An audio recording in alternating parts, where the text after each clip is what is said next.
Beralih ke informasi lain, saudara, dua kapal kandas dihantam gelombang tinggi serta angin kencang. Kapal pengangkut material proyek ini belum bisa dievakuasi dan masih berada di pantai Tanah Ampo, Karangasem, Bali.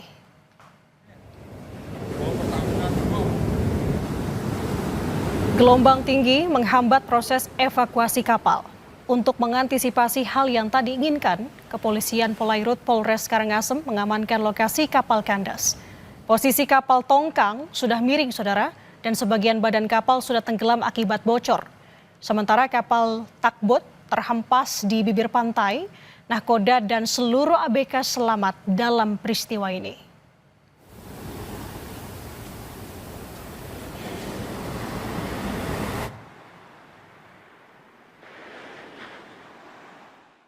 Kapal Spedi Marine ini kandas saat pengerjaan tiang pancang di dermaga JT1 di Pertamina.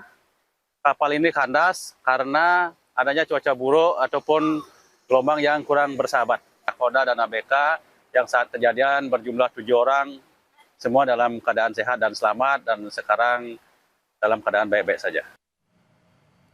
Kita ke sorotan lain, saudara. Seorang pegawai perusahaan pembiayaan diculik dan disekap 5 anggota Ormas di Surabaya, Jawa Timur. Penculikan dipicu motor yang menunggak cicilan ditarik perusahaan pembiayaan. Mungkin jawabannya mengecewakan bapak-bapak sekalian.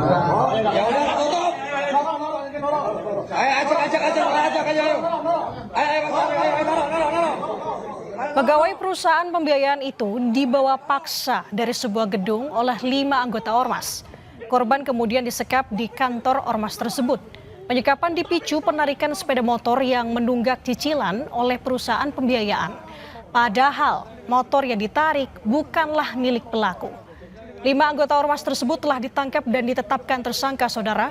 Dan menurut polisi ada unsur ancaman dan intimidasi yang dilakukan pelaku kepada korban.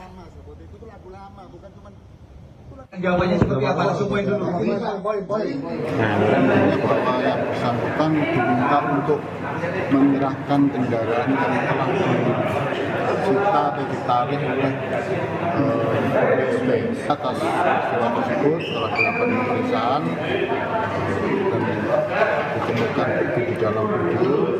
Yang bersangkutan telah baik melakukan ancaman kekerasan terhadap korban. Atas kejadian tersebut 5 pelaku ditetapkan sebagai tersangka.